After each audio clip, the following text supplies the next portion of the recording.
Hello बच्चों, हम 16.4 प्रश्नावली पढ़ रहे हैं। 16.4 प्रश्नावली में 4 बिंदु हैं। पहला बिंदु यादृच्छर, दूसरा है यादृच्छर का प्रायिकता बंटन, तीसरा है यादृच्छर का माध्य और चौथा है यादृच्छर का प्रसारण। अब तक हम 2 बिंदुओं के बारे में पढ़ चुके हैं, यादृच्छर और यादृच्छर का प्रायिकता बंटन। अब हमारा तीसरा बिंदु है यादृच्छर का माध्य। ठीक है, आज हम इस वीडियो में यादृच्छर का माध्य, इससे संबंधित उदाहरण व प्रश्न करेंगे। तो ध्यान दीजिए, यादृच्छर का माध्य। यादृच्छर x के सभी संभावित मानों, x1 स्मॉल में लिया है हमने, ये x1, x2 dot dot dot xn है, वे उनके संगत प्रायिकताएं p1 स्मॉल में है, ये p1, p2 dot dot dot pn के परस्पर गुणनफल का योग ही माध्य कहलाता है। देखिए, हमने प्रायिकता बंटन पढ़ा था पिछली वीडियो में। तो प्रायिकता बंटन जो होता है यादृच्छर के मानों और उनकी संगत प्रायिकताओं से बना होता है। अब हम प्रायिकता बंटन के बाद यादृच्छर के माध्य की बात कर रहे हैं, तो प्रायिकता बंटन से ही यादृच्छर का माध्य निकलता है। यदि हम प्रत्येक मान को उसकी संगत प्रायिकता से गुना कर जोड़ दें तो हमें जो आंसर मिलेगा वो माध्य होगा। माध्य को म्यू या EX से व्यक्त करते हैं। माध्य को व्यक्त करने के 2 संकेत हैं, चाहे आप म्यू से कर सकते हो, चाहे आप EX से कर सकते हो। माध्य को प्रत्याशा भी कहते हैं। यहाँ पे माध्य का दूसरा नाम है प्रत्याशा। अब ध्यान दीजिए, परिभाषा से माध्य बराबर म्यू बराबर x1 को उसकी संगत प्रायिकता p1 से गुणा कर दिया, फिर प्लस x2 को उसकी संगत प्रायिकता से गुणा कर दिया p2 से, फिर प्लस इस तरह से हम x3 को गुणा कर देंगे p3 से, dot dot dot plus xn pn। अब इस बात को हम पूरी बात को समेकित रूप में भी बोल सकते हैं। माध्य बराबर सिग्मा i का मान 1 से लेके n तक xi गुना pi। ठीक है, तो माध्य क्या हुआ? माध्य यादृच्छर के वे सभी मान और उनकी संगत प्रायिकताओं के गुणनफल का योग ही माध्य होता है। अब हम इससे संबंधित उदाहरण देखते हैं। उदाहरण नंबर 26। 3 सिक्कों को एक साथ उछाला जाता है। देखिए, 3 सिक्कों को एक साथ उछालना, 2 की घात 3 बराबर 8 परिणाम बनते हैं। चाहे एक सिक्के को 3 बार उछाल लीजिए, वही परिणाम बनेंगे। तो 3 सिक्कों को एक साथ उछाला जाता है। सिक्कों पर चितों की संख्या को यादृच्छर x मानते हुए x का माध्य ज्ञात करना है। ठीक है, तो यहाँ पे हमें सिक्कों पर चितों की संख्या को यादृच्छर मानना है। ठीक है, अब मैंने आपको पहले भी बताया था कि सिक्के के सवाल आए या पासे के सवाल आए, दोनों में समानता है। सिक्के और पासे में ये ऐसे प्रयोग होते हैं, इनमें किसी भी घटना की प्रायिकता हर प्रयोग में समान रहती है। जैसे सिक्के को उछालने पर हेड आना, तो उसकी प्रायिकता 1/2 होगी। यदि आप सिक्के को दूसरी बार उछालोगे तब भी हेड की प्रायिकता 1/2 होगी। यदि आप सिक्के को तीसरी बार उछालोगे तब भी हेड आने की प्रायिकता 1/2 होगी। तो इस सवाल में 3 सिक्कों को एक साथ उछाला जा रहा है, तो हम इसको एक सिक्के को 3 बार उछालने की स्थिति भी मान सकते हैं। दोनों स्थितियां एक ही हैं। तो उत्तर की तरफ चलते हैं। एक सिक्के को एक बार उछालने पर हेड आने की प्रायिकता 1/2 और टेल आने की प्रायिकता 1/2। ठीक है, प्रश्नानुसार x चितों की संख्या को व्यक्त कर रहा है। प्रश्न में दिया हुआ है सिक्कों पर चितों की संख्या को यादृच्छर x मानते हुए, इसलिए प्रश्नानुसार x बराबर चितों की संख्या। इसलिए x के मान 0, 1, 2 व 3 होंगे। कैसे होंगे? क्योंकि हम 3 सिक्के उछाल रहे हैं या फिर एक सिक्के को 3 बार उछाल रहे हैं। कैसे मान लीजिए आप, 3 सिक्के को 1 बार उछाल रहे हैं या फिर एक सिक्के को 3 बार उछाल रहे हैं, तो यहां पे हमें अधिकतम परिणाम 3 तक मिल सकता है। देखो, x के मान 0, 1, 2, 3 होंगे। कैसे? आपने तीनों सिक्के उछाले और तीनों सिक्कों पर चित नहीं आया, तो x का मान 0 हुआ, क्योंकि x चितों की संख्या को व्यक्त कर रहा है। मान लीजिए आपने तीनों सिक्कों को उछाला और किसी एक सिक्के पर चित आ गया, तो x का मान 1। मान लीजिए 2 सिक्कों पर चित आ गया तो x का मान 2, और मान लीजिए तीनों सिक्कों पर चित आ गया तो x का मान 3। अब हम इन सबकी प्रायिकता निकालेंगे। px बराबर 0, इसका मतलब है एक भी चित नहीं। इसका मतलब यह है कि पहले सिक्के पर भी t आया, दूसरे पर भी t आया और तीसरे पर भी t आया, तो t आने की प्रायिकता 1/2। देखो, इन सब के बीच में जब तक कार्य पूरा नहीं होता है गुना लगता है। पहले सिक्के पर t आया और दूसरे सिक्के पर t आया और तीसरे सिक्के पर टी आया। तो जब और का उपयोग होता है तो गुना आता है। तो चिताने की प्रायिकता 1/2 है, तो 1/2 गुना 1/2 गुना 1/2 बराबर 1/8। तो ये हमने एक उछाल से किए हैं, इनकी प्रायिकता एक उछाल से निकाली है। आप इसको सीधा भी कर सकते हो कि 3 सिक्कों को एक साथ उछालने पर प्रति 10 समष्टि में परिणाम बनते हैं 8, टोटल परिणाम बनते हैं 8, और टी टी टी के अनुकूल परिणाम है 1। तो यहां से सीधा भी आंसर लिख सकते हो आप इसका 1/8। x बराबर 1 की, x बराबर 1 का मतलब है एक चित व 2 पट आना। तो देखिए हम स्थिति बना रहे हैं एक चित व 2 पट। तो 3 स्थिति बन रही है कि पहले सिक्के पर चित आ गया, बाकी दोनों पर पट, या का मतलब प्लस। दूसरे सिक्के पर चित आ गया, बाकी दोनों पर पट, या का मतलब प्लस। तीसरे सिक्के पर चित आ गया और बाकी दोनों पर पट। ठीक है, तो हम यहाँ पे एक सिक्के को उछालने पर हेड आने की प्रायिकता 1/2 और टेल आने की प्रायिकता 1/2 से इनके मान निकालेंगे। तो पहले सिक्के पर हेड आया तो उसकी प्रायिकता 1/2, फिर गुना। दूसरे सिक्के पर टेल आया उसकी प्रायिकता 1/2, फिर गुना। तीसरे सिक्के पर टेल आया उसकी प्रायिकता 1/2। तो इस तरह से हम इन दोनों की भी निकाल लेंगे। तो इनको कैलकुलेट किया, आंसर आया 3/8। हम इस तरह से भी देख सकते हैं क्योंकि हम सिक्के को 3 बार उछाल रहे हैं, 3 सिक्के को एक साथ उछाल रहे हैं, तो यहाँ पे कुल परिणाम बनेंगे 8। ठीक है, अब कुल परिणाम 8 है हमारे पास, और अनुकूल परिणाम की स्थिति देखिए 1 2 3। x बराबर 1 के अंदर जो अनुकूल परिणाम बन रहे हैं, एक चित व 2 पट आने के जो अनुकूल परिणाम बन रहे हैं, एक HTT, TST और TTH, ये 3 परिणाम बन रहे हैं। तो आप सीधा भी कर सकते हो 3/8। x बराबर 2 देखिए, यहां पे x बराबर 2 का मतलब है 2 चित व 1 पट। तो 2 चित व 1 पट की भी 3 स्थितियां बनेंगी।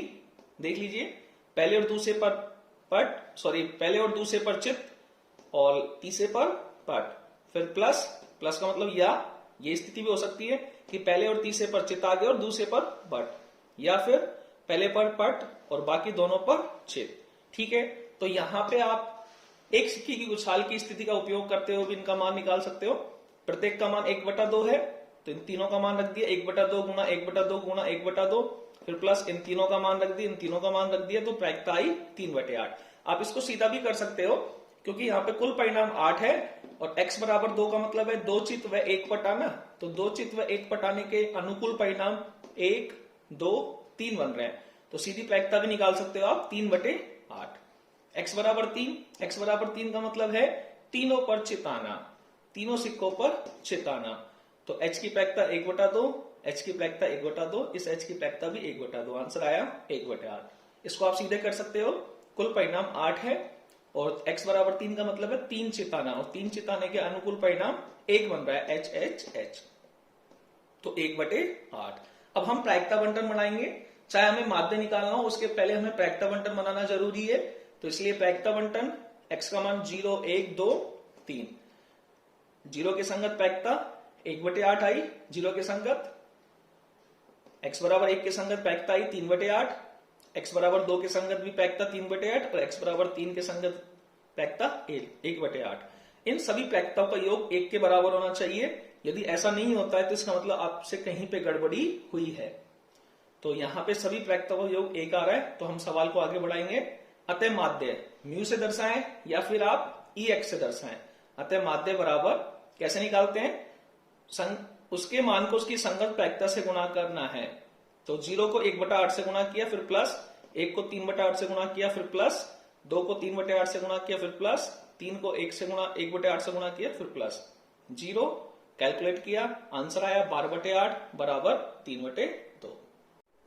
उदाहरण नंबर 27, ताश के 52 पत्तों की एक अच्छी प्रकार से फेंटी गई गड्डी में से 2 पत्ते उत्तरोत्तर प्रतिस्थापन के साथ निकाले जाते हैं। उत्तरोत्तर प्रतिस्थापन का मतलब है कि हम यहाँ पे 2 पत्ते निकाल रहे हैं, तो एक साथ तो निकाल नहीं सकते। तो दोनों में से सबसे पहले एक पत्ता निकलेगा, फिर उसके बाद दूसरा पत्ता निकलेगा। तो उत्तरोत्तर प्रतिस्थापन का मतलब है कि आपने पहला पत्ता निकाला, उसको देखा, वापस रख दिया, फिर उसके बाद दूसरा पत्ता निकाला, उसको देखा, वापस रख दिया। तो इसको उत्तरोत्तर प्रतिस्थापन कहते हैं। तो हम 52 पत्तों में से 2 पत्ते उत्तरोत्तर प्रतिस्थापन के साथ निकालते हैं। इक्कों की संख्या का प्रायिकता बंटन व माध्य ज्ञात करना है। तो ध्यान दीजिए, यहां पे हमें यादृच्छिक चर को इक्कों की संख्या से व्यक्त करना है। ठीक है, तो कुल पत्ते 52 होते हैं, उसमें इक्के 4 हैं और अन्य पत्ते 48 हो गए। प्रश्नानुसार हमने मान लिया कि माना x बराबर इक्कों की संख्या। अब इसलिए x के मान यहाँ पे 0, 1 व 2 होंगे, क्योंकि हम दो पत्ते निकाल रहे हैं तो अधिकतम x का मान 2 हो सकता है। कैसे? दोनों पत्ते इक्के नहीं, तो x का मान 0 हुआ, क्योंकि x किससे व्यक्त कर रहे हैं हम? इक्कों की संख्या से।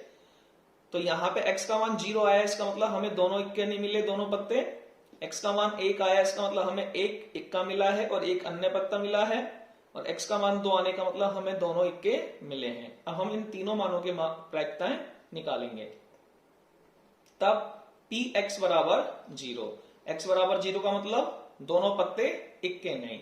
ठीक है, अब हम इनकी प्रायिकताएं निकालते हैं। हमारे पास कुल पत्ते 52 हैं और अन्य पत्ते 48, क्योंकि दोनों पत्ते इक्के नहीं निकले हैं, इसका मतलब वो दोनों पत्ते अन्य में से निकले हैं। तो किसी की भी प्रायिकता निकालते हैं तो अनुकूल परिणाम बटा में कुल परिणाम। तो पहला पत्ता जो अन्य है उसकी प्रायिकता होगी 48/52। अब हमने पहला पत्ता उसकी प्रायिकता निकाल ली 48/52, उसको वापिस रख दिया। अब चूंकि काम पूरा नहीं हुआ है, क्योंकि हमें लगातार दो पत्ते निकालने हैं, तो इसलिए यहाँ पे गुना का निशान आएगा। अब हम दूसरे पत्ते की प्रायिकता निकाल रहे हैं, तो दूसरे पत्ते के लिए भी हमें कुल पत्ते 52 ही मिले, क्योंकि हमने पहले पत्ते को देखकर वापिस रख दिया। ठीक है, तो यहाँ पे दूसरे पत्ते के लिए कुल परिणाम 52 रहेंगे और अनुकूल परिणाम भी 48 ही रहेंगे, क्योंकि हमने जब पहला पत्ता निकाला था 48 में से, तो उसको वापिस रख दिया था। अब हम दूसरा पत्ता निकाल रहे हैं तो उसकी प्रायिकता भी 48/52। 48 और 52 4 से कट गया, 12/13 और 12/13, तो 144/169।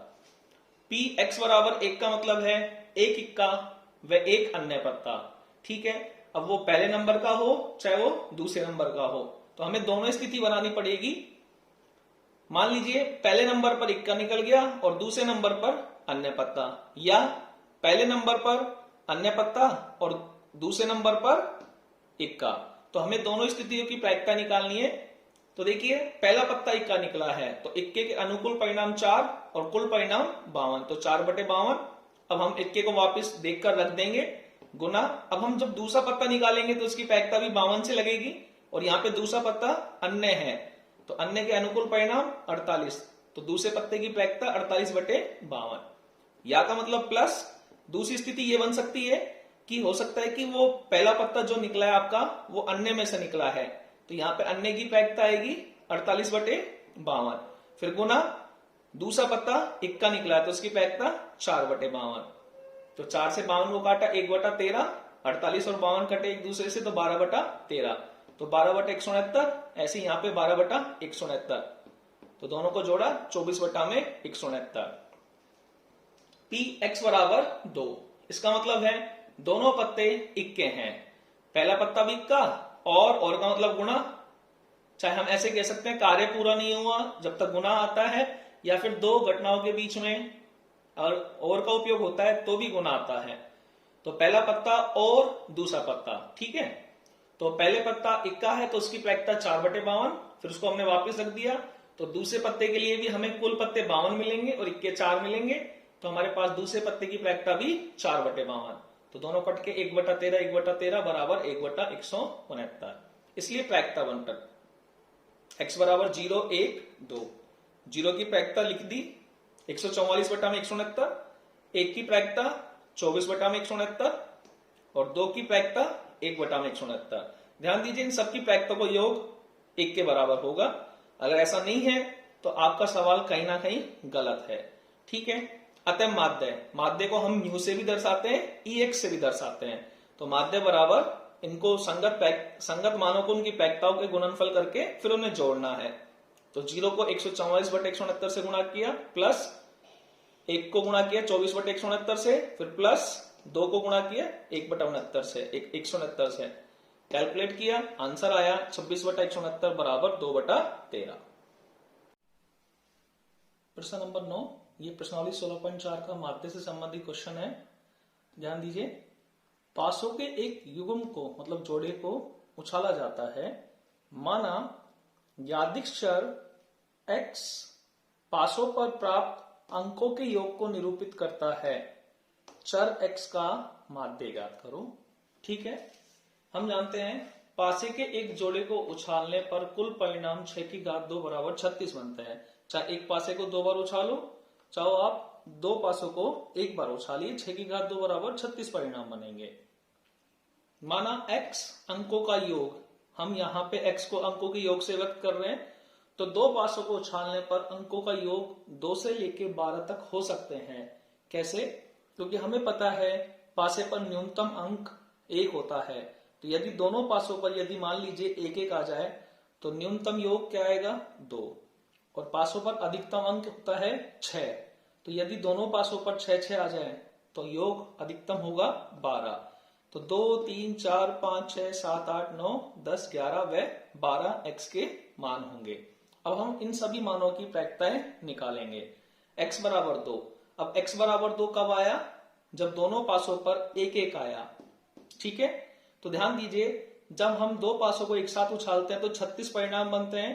उन 36 परिमाणों में 1-1 आने के अनुकूल परिणाम 1 और टोटल परिणाम 36, तो इसलिए 1-1 की प्रायिकता 1/36। तो x बराबर 2 की प्रायिकता 1/36 हो गई। अब हम x बराबर 3 की प्रायिकता निकाल रहे हैं, तो ये 3 मान कब आया होगा? जब पासे पर 1-2 आए या 2-1 आए। तो यहाँ पे अनुकूल परिणाम हमें 2 दिख रहे हैं, तो प्रायिकता हो गई 2/36। x बराबर 4 का मतलब है कि अंकों का योग 4 आया है, दोनों पासों पर जो अंक आए उनका योग 4 आया है। तो ये ऐसे आ सकता है 1-3 या फिर 3-1 या फिर 2-2। तो यहाँ पे कुल परिणाम 3 बन रहे हैं, अनुकूल परिणाम, और कुल परिणाम 36 है, तो प्रायिकता आई 3/36।